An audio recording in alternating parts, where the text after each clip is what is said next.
ready for true happiness, for deep fulfillment, for feeling alive, on purpose, and in control of your life again? It's time to be the bold, brilliant, beautiful woman you were born to be. Welcome to the PurposeGirl podcast. I'm women's happiness and life purpose expert Karen Rockkind, and I'm going to teach you how to live on purpose, feel alive, and be happy in every aspect of life. I'm going to get real about my life and interview women who are living on purpose so that you can finally live yours. Welcome to the show.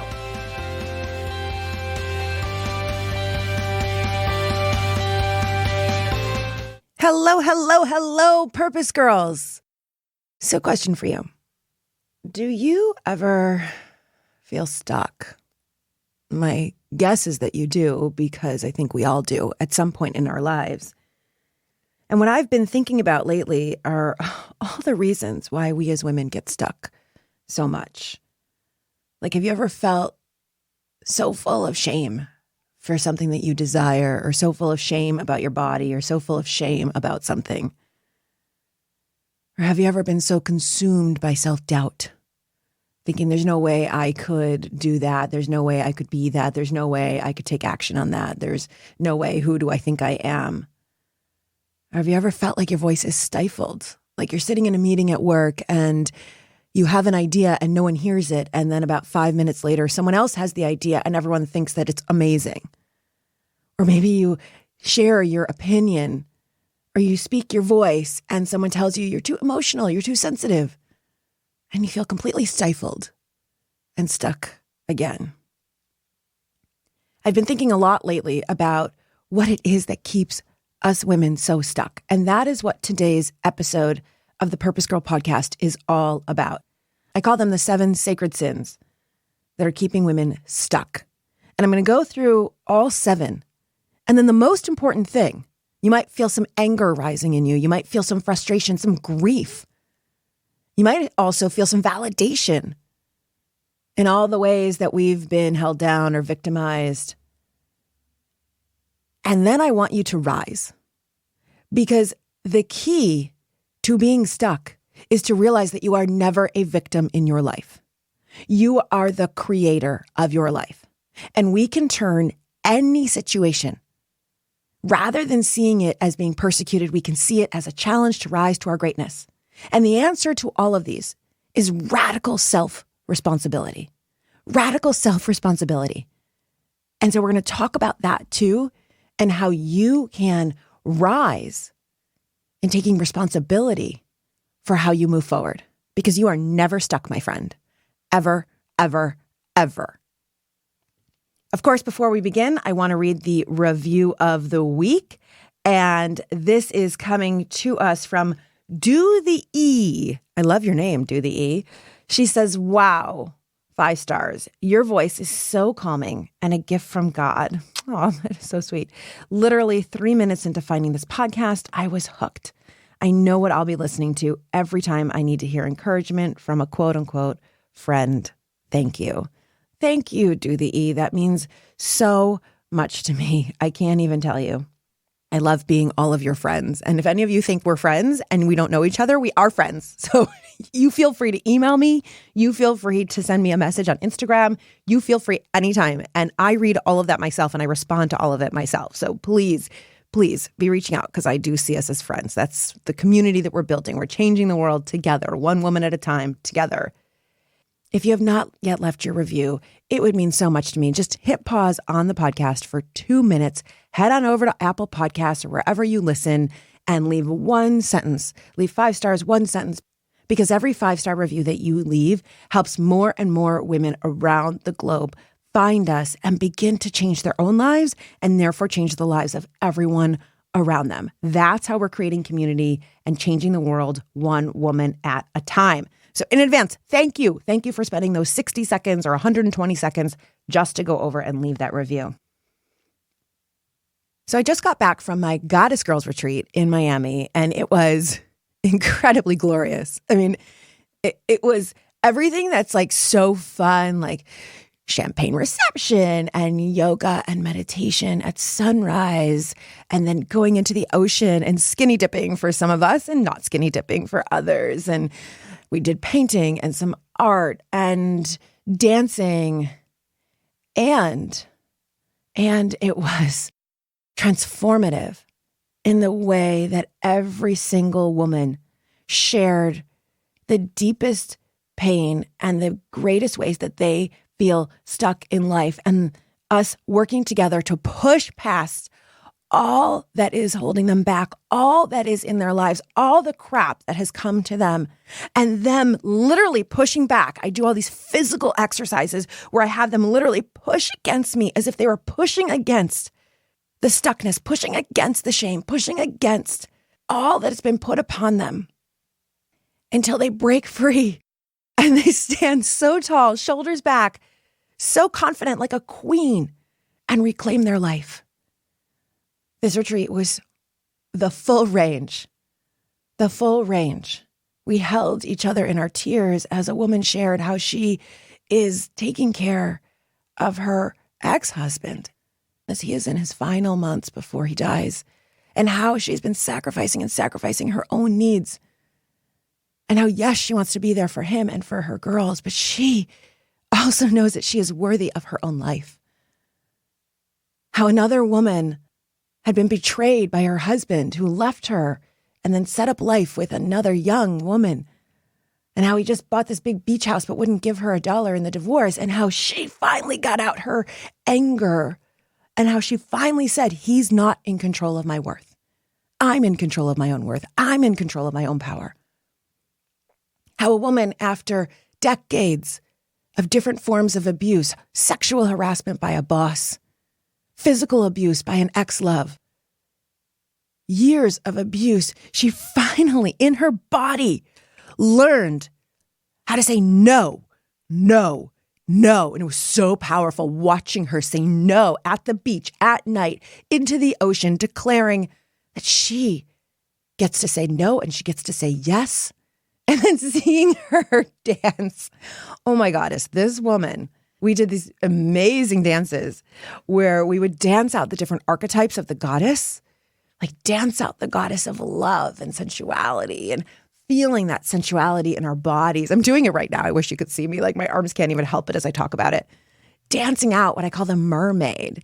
And she's like the little girl in you that loves to skip and play and, run around with her girlfriends. And so we would dance out the mermaid, and it was so much fun. We were laughing hysterically. And dance out the queen, who puts her shoulders back. Her head is held high. Some might even think that she's a bitch, but she's just protecting herself. She is confident. And seeing all these women after they push back on what's keeping them stuck, after that pain, and then after they rose and claimed their power, seeing each of them walk in their queen, dance in their queen. It was glorious. It was so glorious. Which is why one woman said that after years and years of therapy, this retreat, this one weekend retreat, saved her life. And these incredible women, have inspired me to do this episode of the Purpose Girl podcast. Because at the Goddess Girls retreat, I was asking each woman, why are you here? Like, really, why are you here? Really, what is it that you want out of this? Really, what made you say yes to coming? And after we got through all the ways that they want to step into being their goddess self, that they defined being a goddess, that they want to feel confident, that they want to feel on top of the world, that they want to feel glorious, that they desire to go after their dreams. As we continue to say, and why are you here? Really, what is keeping you stuck? Really, why are you here? And they shared their stories, the stories I just shared with you. I stood in front of this group of amazing, inspiring, strong, powerful women and shared how I had been physically abused when I was 17. How my first love took her hands to me, would slap me, would pinch me, would punch me. And how that left me feeling so full of shame. So sad, so full of shame, so confused. And so then I asked any woman who had also been abused to join me in the middle of our circle. And 5 women stood up. 5 beautiful, precious women. Women who are sisters, women who are mothers, women who are friends, women who are professionals, women who are rocking this world in a million ways. 5 women stood up that they had also been abused. And we held hands as a smaller circle within the larger circle of all the women at the retreat. And we looked down in shame and we looked up in tears into each other's eyes. I asked the women to look at each other and tears started to roll down our faces. And we gripped each other's hands tightly. I then shared how I had also been betrayed in my life, how there were women, friends, people who had betrayed me, dumped me, shared what I had shared with them in confidence, shared with other people, how loves had betrayed me. And I asked if anyone else had been betrayed. And another few women stood up and joined us. In the inner circle, we welcomed these 3 women in. And now we stood and we looked around at these women who were abused and betrayed. And the exercise continued as I shared the different pains that I have been through until every single woman was no longer in the outer circle, but was in the inner circle. And it only took 3 examples. Unfortunately, as women, we have been through so much. We have been through so much. One of the reasons why women are more depressed than men is that we suffer more abuse. Now, that is not to say that men do not suffer abuse. Of course they do. And my heart goes out to anyone and everyone who has ever had a hand laid on them or has been violated sexually or emotionally or mentally. And it happens to us women more. And so as we all were standing now, holding hands, we were gripping onto each other in this larger circle, tears rolling down our eyes, and the pain and the anger rising up in our chests. And I could feel it was palpable. I was shaking. I could feel some other women shaking with the collective pain, the collective shame, the collective stuckness. I'm feeling it now. I don't even know if you can hear it in my voice. And I said, does anyone else want to scream? And I just wanted to let out a huge, ah! And then one woman yelled as if she was yelling at the person who violated her. And then a couple of women started punching the air, kicking, moving. And I turned on a song for us to kick and punch and get this out. And then we beautifully moved through the exercise I mentioned to you of pushing back. The one-on-one exercise where I'm so blessed that in these retreats, I get to also do one-on-one work and have all of the other women hold space and support. I find that there are these 7 sacred sins, 7 deadly sins against women that have been happening to us since we were little girls. And these are what keep us stuck. 7 reasons that we end up depressed and anxious and unhappy and lost and alone and so stuck. Number 1, self-doubt. The world has made us think that there is something wrong with us, right? Have you ever been told that you're too much? One of the women there was always very shiny and bubbly and liked stars and unicorns and rainbows and was just told you're too much, like tone it down. What's wrong with you? Like, right? And you would think, well, why would anyone do that to a little girl who was so excited? Because maybe somebody was annoyed with her, or maybe someone wasn't as optimistic as her, right? So many of us have been told we are too much. Just tone it down. Or maybe it's the opposite. And you're told you're not enough. You're not as smart as your older brother. You're not as good at art as the other people in class. You're not as capable of applying to a different college. Or you're not skinny enough or pretty enough. Or as we age, which everybody does, by the way, we all age. That means we're actually alive. Maybe you've been told you're not young enough by people at your work, or you've just felt that by all the commercials that tell you you're supposed to dye your hair and you're not supposed to have wrinkles and you're supposed to have plastic surgery or you're supposed to have Botox. Or maybe you've been told you're not talented enough. Right? And we come to believe these things. We come to believe these things about ourselves. A woman at the retreat was sharing how her 7-year-old is already starting to say, oh, I'm fat. 7. Now, where does she get that? Her mom is like, she does not get it from me. She gets it because there are advertisements all around us, even on some shows that are for young kids, the shows that are teenagers in high schools. If the girls in those shows talk about that, even if they have a positive message at the end, the girls start to pick it up. So we begin to believe these ridiculous things that are put upon us, that we are too much or not enough, and therefore we don't toot our own horn. Right? We're filled with self-doubt because we're also told as girls, don't brag, it's not polite, it's not pretty. And so we don't toot our own horn or go for the promotion, but you know who does, right? You know, men do. They will go for a job even if they only have 60%. This was a study that was done. If men have 60% of the job qualifications, they will go for the job. When women tend to not go for the job unless they have 100% of the qualifications. Ridiculous. Let's go for it at 60%, ladies. So we doubt ourselves. We don't pursue our dreams because we let the voice say, who are you? So I was working with one of my coaching clients and she just got a new opportunity, was sought after for a new contracting opportunity with a company. And she started her own business in order to be able to do this.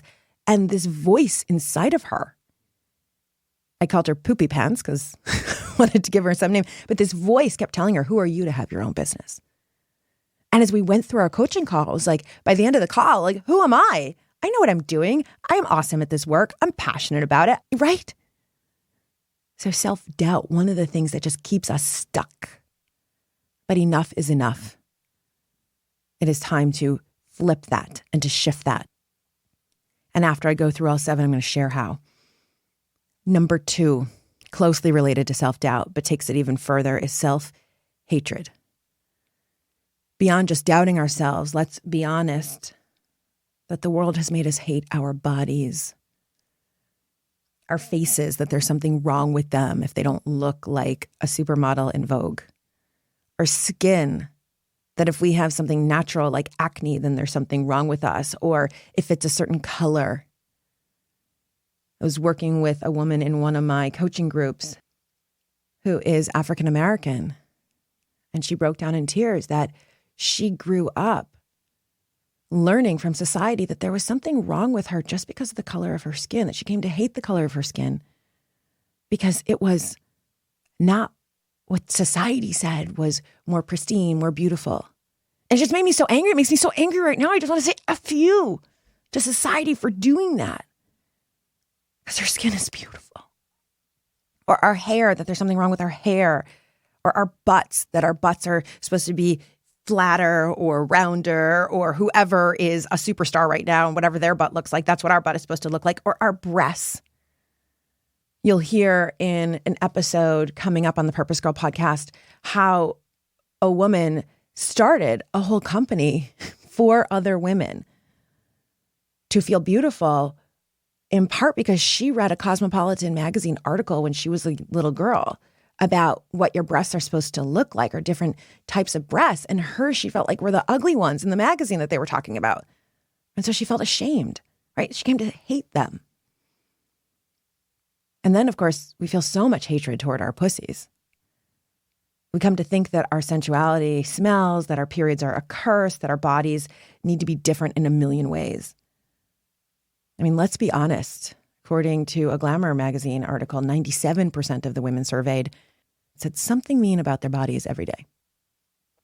Depending on which research article you look at, between 80 to 90% of women worldwide dislike some aspect of their bodies. It's self-hatred. Hatred. And it's got to stop. Number 3, shame. Of course, this is so closely related to the one above, right? We've been taught to be ashamed that they're women. We've been taught to be ashamed that we're women. Shame around our periods. Calling it the curse. This beautiful rite of passage, becoming a woman, meaning that we can actually create life, give birth, is something to be ashamed of as a curse. It's not a curse. It's a freaking blessing. As my mentor, Regina Thomashower, says, she who bleeds but does not die. That's something to be proud of. And I want to tell you that hundreds or thousands of years ago, people knew that. People were amazed. How do these women bleed but not die? They can keep bleeding and bleeding and they're not dead. So they would worship at the feet of women. They didn't even know at the time how a baby was made because women would sleep with multiple men. It was not a big thing. Love was love. And so they didn't know that it actually took sperm to make a baby. It was just that all of a sudden a woman started to grow her belly and that she then gave birth. She then created life and women were worshipped for it. But now, if we enjoy sex, we're called sluts. We're called prudes if we don't. We can't win. We're told to be sugar and spice and everything nice. And then that anger is nasty. A woman who's come on 2 of my retreats so far, my goddess retreat in Greece and my priestess retreat in Avalon, she was told that anger is ugly. Well, not anymore, not when she worked with me. I saw her anger and it's beautiful because it has to come out. Women were shamed for their intuition. Women were hung, called witches, when they gathered in circle and they used their intuition. We've had generations of shame placed upon us, literally generations of shame placed upon us. And it's time to break free. Number 4, sacrifice. Sacrifice in the name of service. Listen, as women, we are wired to serve. We love serving.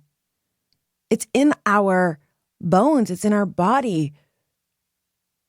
Part of the gift of being female, our brains have more oxytocin. This cuddle hormone.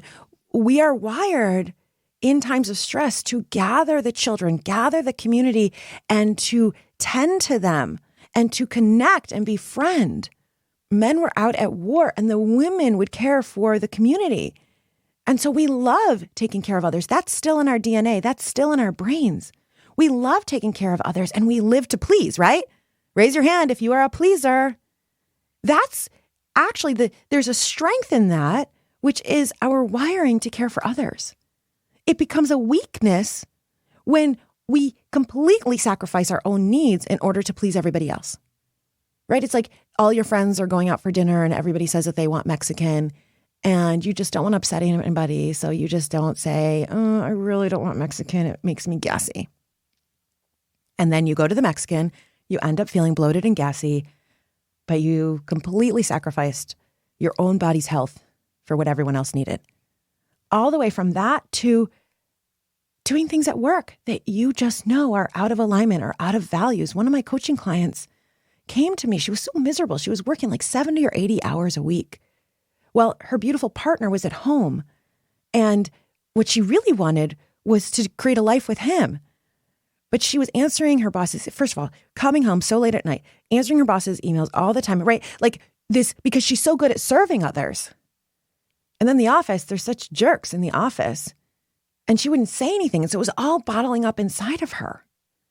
And so we sacrifice our own health. We sacrifice our own happiness. We sacrifice our very human need for rest.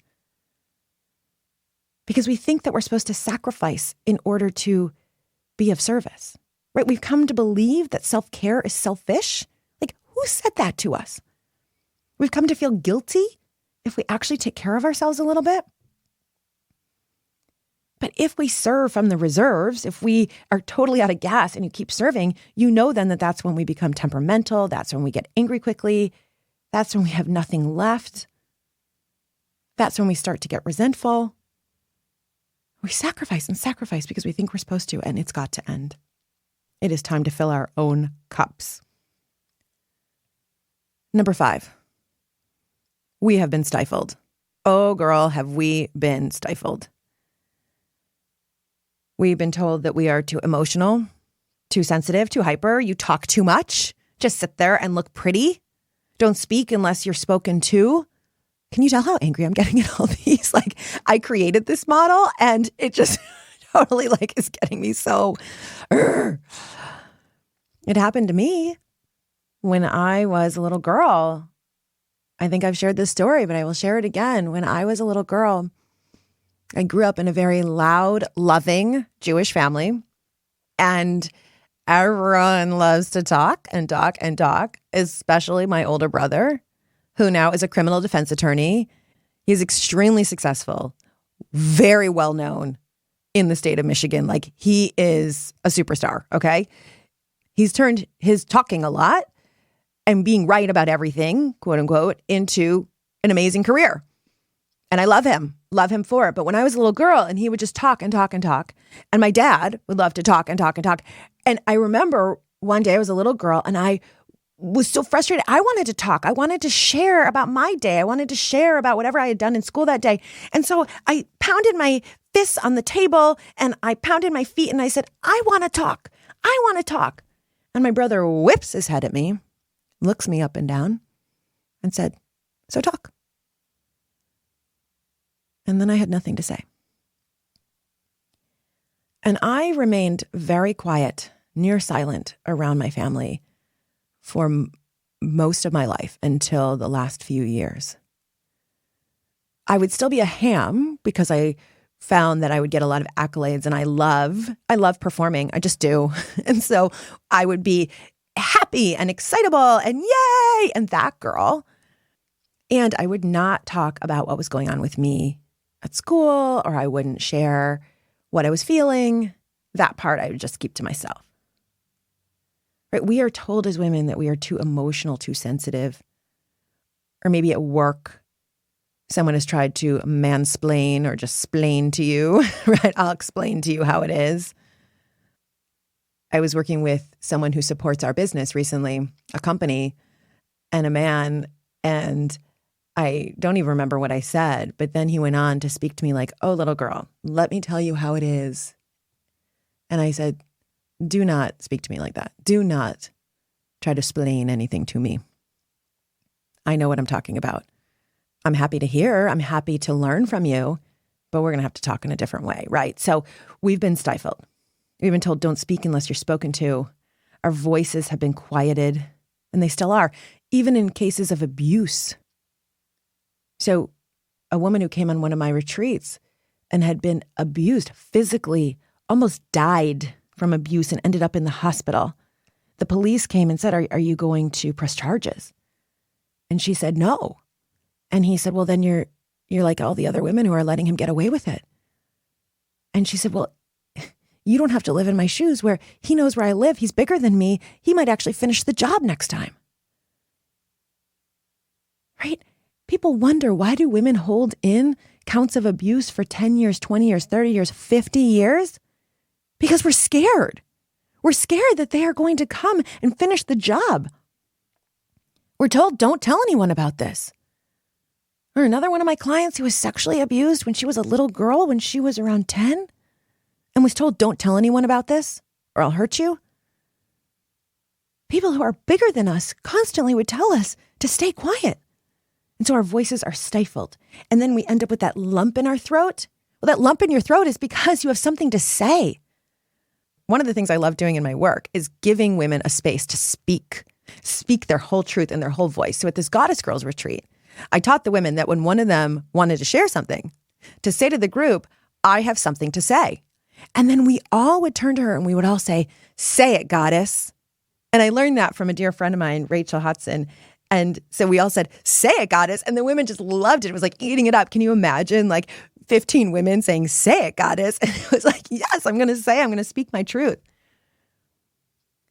No more holding back our opinions. No more holding back our ideas. No more holding back our emotions when these are the very gifts of our genius. We're going to speak our truth. Number 6, scare. This is the sacred sin of survival. So this is closely related, but how often do you stay stuck out of fear? Fear that you are not good enough. Fear that if you put yourself out there, you will fail. Fear that if you try, you will be rejected. Fear that you will not be loved. The number one fear in the world is public speaking. It's not actually about public speaking. What the research actually shows is that it is about our fear of being humiliated. And what is the fear of being humiliated about? it's about no longer being loved. So we're very afraid. We are humans. And as humans, we need other humans to protect us. This is survival, evolution. People think that it was one versus one, survival of the fittest. And actually, that was one piece of it. A very large, maybe even larger piece of it, or at least half equal piece of it, was group survival. And we needed the tribe to protect us because when our predators became larger than us, or it was a whole group coming at us, our early ancestors had to come together and bond. Also had to come together and, protect the children. And so literally, if our tribe didn't love us, if our tribe didn't want to protect us and our young, we would die. That's why you might see your teenage girls do things that are not in alignment with them, that they don't want to do, whether it's smoking or showing their boobies or, participating in being mean to other girls. They do it because they're so afraid that if they don't, they won't be loved anymore. There's a survival instinct that keeps us stuck. And that survival instinct is so helpful in a million ways because it also allows us to connect. It also allows us to take care of other people. It also allows us to want to do good for the greater society. But it's like anything. There's a strength, and then in overuse, it becomes a weakness. And so fear, being scared, this survival absolutely keeps us stuck. And the last one is being stuck itself.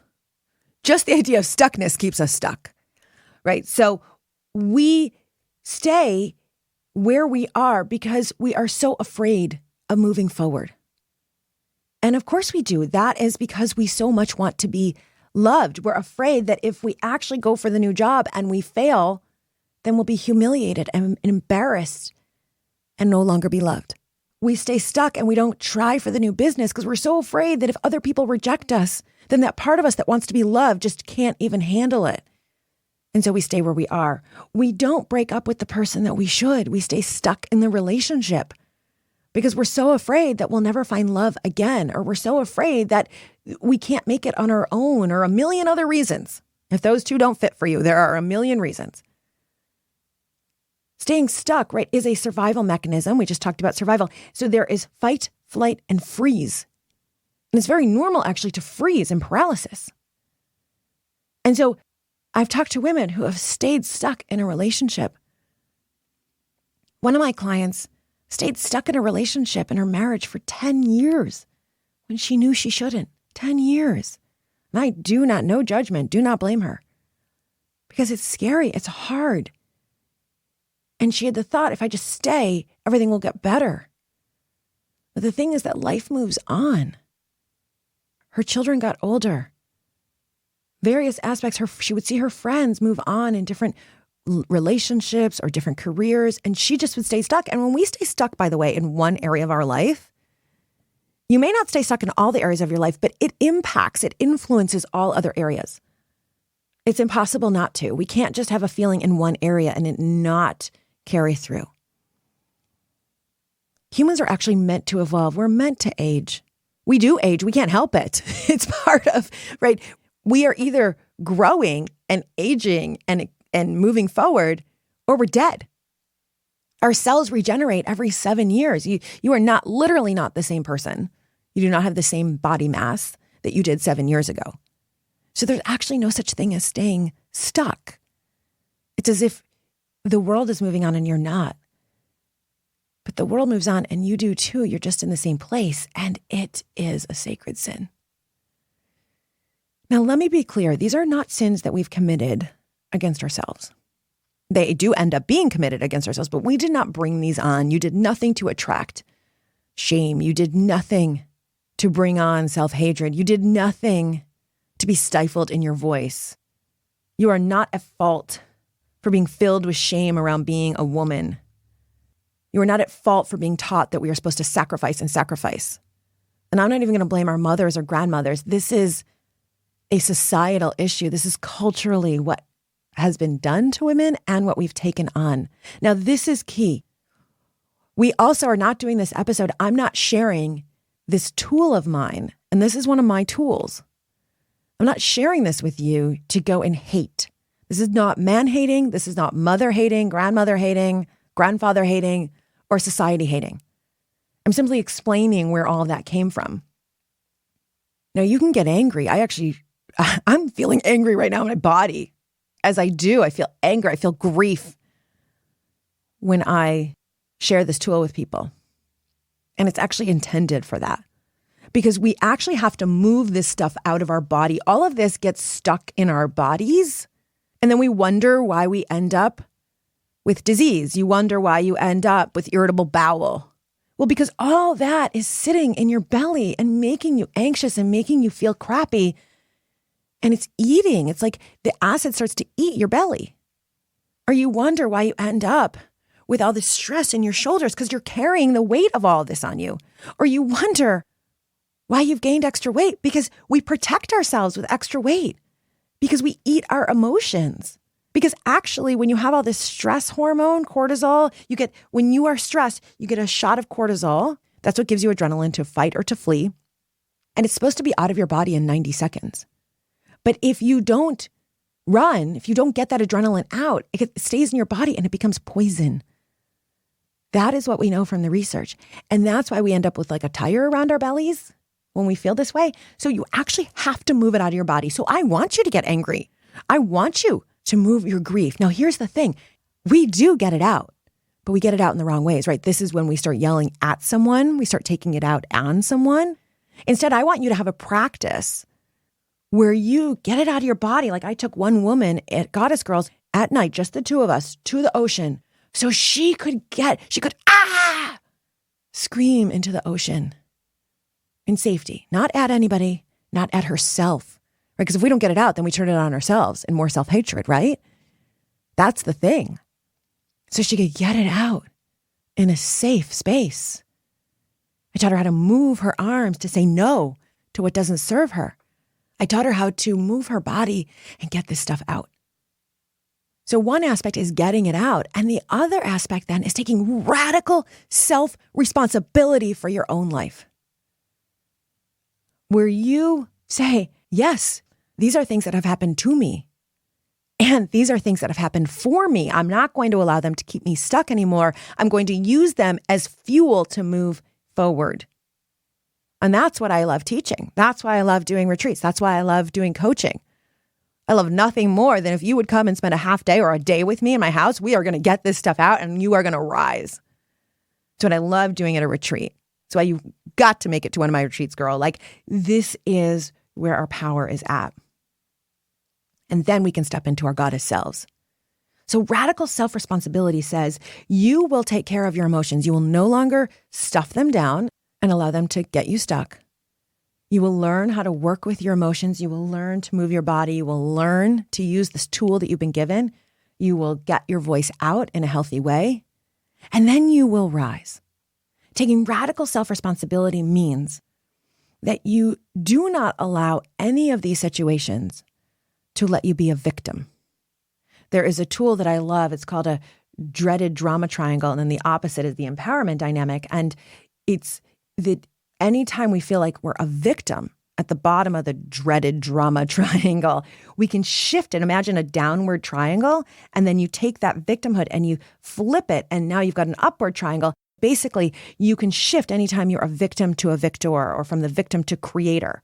And you do that by saying anything that has held you down as a persecutor, anyone, anything, now becomes the challenger to challenge you to live your best life, to help you rise up. And that is our opportunity. So in a world that maybe has told you to doubt yourself, that you can't pursue your dreams or who do you think you are, the way to rise up, the antidote to that are your strengths, are to know what is delicious and wonderful and beautiful about you, and then to operate and live from those. It's the choice, right? Everything comes back to I choose. That's why I wear an I choose necklace every day, why I created the I choose necklace. It's available on my website. And I know women who wear it every day because all you have to do is touch it and it's a reminder, I choose. So I choose my strengths over self-doubt. I choose to live according to my strengths instead of self-doubt. You can find out your strengths by asking friends what's best about you or doing an online assessment. But I choose my strengths instead of self-doubt. Similarly, self-hatred. Hating on your body. Now, the antidote to that is radical self-approval. That you can lay in the bathtub and you can touch your beautiful toes and say, oh, little toes, I love you. Oh, foot, thank you for helping me walk. Oh, calf, you are so strong. Oh, belly, you have birthed children. Oh, breasts, you are glorious. And that you would love yourself, love your body. You might take warm coconut oil and spread it all over your delicious body with such love and such tenderness and such care. It is radical to approve of your body exactly as it is. Again, I choose self-love. I choose self-approval. And I'll take it a step further. I choose self-celebration. I choose self-celebration. There is a glorious gift to be able to look in the mirror and actually celebrate your cellulite. It means that you're a woman. Celebrate your belly. It means that you are healthy. Celebrate your wrinkles. It means you've laughed a lot. I choose self-celebration. The antidote to shame is connection. Brene Brown, who is the foremost researcher on shame, says that shame likes to hide in dark corners, right? That we think that there's something wrong with us, so we keep it small. We keep ourselves hidden. We have our shoulders down.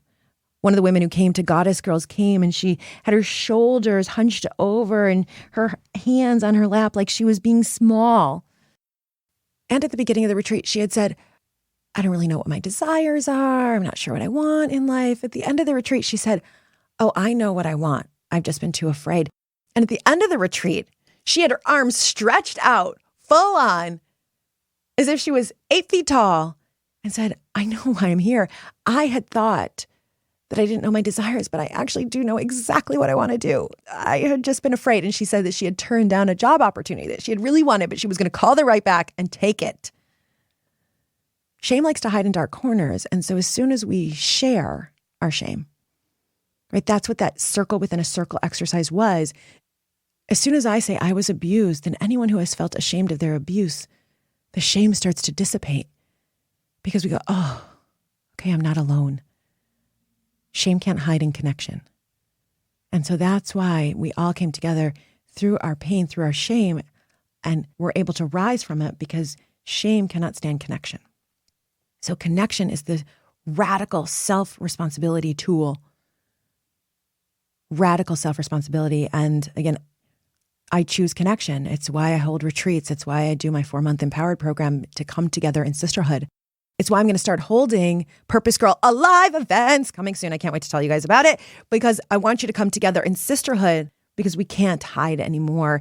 Connection is what moves us forward. The tool for sacrifice is self-care. Now, self-care is different than self-love, right? I was talking about self-love as loving all over your body, saying really nice things to yourself because you deserve it, because you're so awesome. And different than strengths, right? Which are knowing, absolutely knowing and claiming like a queen what's wonderful about you. Self-care is actually checking in with your heart and soul and asking yourself, what do I need? What do I need to receive? And then giving it to yourself. If you need rest, giving yourself a break and letting yourself go nap for 20 minutes, girl.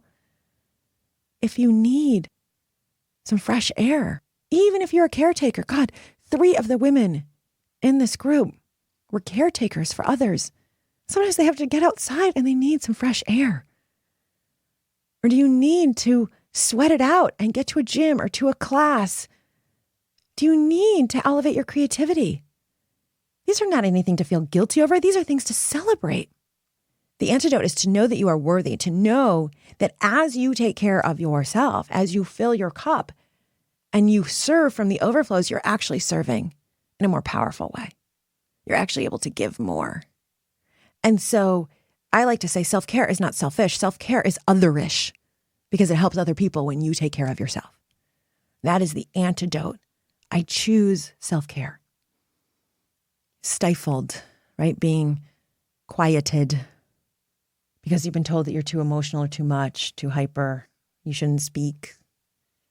So the antidote here is work with your throat chakra. So chakras are energy centers throughout our body, and your throat chakra holds, if you have been stifled and you have not been speaking, then you are holding it all there. That's why we get lumps in our throat.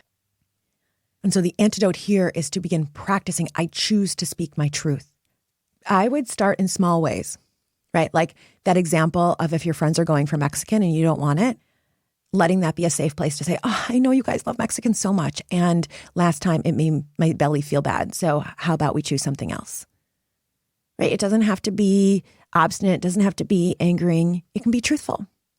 Or you practice it in a way of ordering what you want to order, right? Too many people go on a date and then they don't order the food that they want to order. Practice. Practice with people who are safe first. And you can even say to your girlfriends, I'm practicing speaking my voice. So, this is like a new thing for me. And when someone says that kind of thing to me, I find it so endearing. I just want to give them everything that they want. So start with people who are safe and then let it build up speaking your voice in ways that feel more vulnerable, ways that feel scarier, until you're speaking your voice with your partner about what you want in the bedroom or what you need in terms of responsibilities and roles, and keep working it up until you're speaking your voice in your workplace. Keep practicing and practicing that confident voice. It is yours. I choose to speak my voice. Scare, survival. So this makes us think that we can't move forward because of rejection or failure, as if everyone in the world has not failed at some point, right? Michael Jordan, arguably the best basketball player of all times, failed at making the winning shot 26 times. Bill Gates would tell you that he failed at several businesses. Like, people fail. It's normal. It's just that we've come to see failure as there's something wrong with you. Now, what if we shifted this whole notion on its head? And as children, we taught our children that failure actually means that you're trying. Failure means that you are actually taking a step forward, and we celebrate failure. I heard of a CEO recently who asked his kids before they go to bed, what's one thing that you're celebrating today and one failure? Because if they're not failing, then they didn't try hard enough. They didn't try to expand themselves. They didn't try to grow. They didn't try to do something new. And that's how we actually are going to live our best life. That's how we're going to be our happiest self. So the issue isn't failing. The issue is our belief about what failing is. So the antidote here is to courageously take one step forward. One teeny tiny step forward. You wanted to write a book? Open your computer and celebrate the heck out of yourself. Yes, I choose to open my computer. I choose to celebrate myself. I'm so awesome. I took a step. You want to sing? Go on Google and look up choirs near me. Even if you don't contact them yet, just celebrate it. Oh my God, I did it. I looked it up. I'm so great. Take one small step. Or tell one person, hey, this is something I want to do. Like, this is how we move forward. This is how we take teeny, teeny, teeny, tiny little steps. Radical self-responsibility to move into our greatness and into our glory. And the ultimate catch-all of all of these, of course, is being stuck. Choosing to not be paralyzed anymore. And this one, the radical self-responsibility here, begins with making a decision. A decision that no matter what has happened to you in your life, you are not the victim. That no matter how people have tried to hold you back or how they're still trying to hold you back, you are the creator of your own life. And there is something so powerful, standing tall, head held high, shoulders back, hands down. I'm doing the pose right now. It's so powerful. I choose to be the creator of my own life. I choose. You want to go a step further? Write vows. In my Empowered program, the women actually write vows to themselves as if they are marrying themselves. Right? Why do we make vows to someone else? We don't make vows to ourselves. So I choose. I vow. Because as long as you've made a decision, that will propel you forward. Because where your intention is, your attention goes. And so you have the power, my friend. You have the power. And you can create your own life. That's what my goddesses did this weekend. That's what I want every single one of you to do. If you need help, come on one of my retreats. Go on over to PurposeGirl.com. Find out about the next retreats. Email me. Say, when is the next Goddess Girls? Because I'm getting questions like that. And so we're planning it. Get on the list. Get on my newsletter list so you can find out when my next Purpose Girl Alive event is going to be. So you can find out when my next retreat is going to be. Get the help that you need. Be in sisterhood. Let others support you in standing in your power. How do you think I got here in this way? I needed women to support me. I needed coaches and mentors. We can do it together. Join the Purpose Girls Facebook group. That is a safe place for you to go on any day and say, I'm feeling stuck. And to get 10 women who say, I'm with you, sister. I got you. Or for you to come on and say, my ex-husband's driving me crazy. I feel stifled. And you can get response from a couple of women going, I want to hear your voice. I got you. My team, we post something every day. And I do Facebook Lives every other week. So it's an amazing resource. Go on over to Facebook. Or if you want to just get my inspirational messages and what I'm feeling and thinking, then follow me on Instagram or at Coach Karen Rockine on Facebook. Continue to get the support you need. That's what you're doing listening to this podcast. And I say, you're freaking awesome, lady. And of course, the most important thing that any of us can do is to share this work with the women that we know and love. That's how we change the world, one woman at a time. We do it together. Don't hold this all to yourself. Don't say, well, this is my podcast. I don't want anyone else to know about it, right? Sometimes women come on my retreats and they're like, I don't want to tell my friends because I want this to be for me. Well, the way that we become a sister supporter, like that's what we're all being called to do, is to be a sister supporter. We become a sister supporter when we share it with other people. We become a sister supporter when we share it with other women, because we all are leaders as women and we have that potential.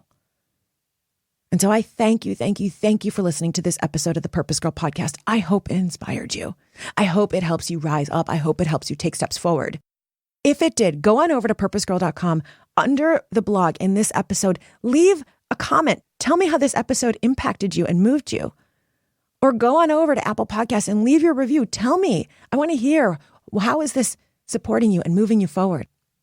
Send me a direct message on Facebook or Instagram, or send me an email. I respond to all of that myself. Your messages keep me moving forward, girl. And come to an event, come to a retreat, come to Purpose Girl Alive. I can't wait to tell you more about this. We're working the details for the next one right now. Come and let yourself be uplifted. Let yourself take radical self-responsibility for your life. Because we are changing the world, one woman at a time, beginning with you, beginning with me. We're doing it together. And so with that, my love, may you live purposefully. May you love yourself. And may you love life. Bye for now.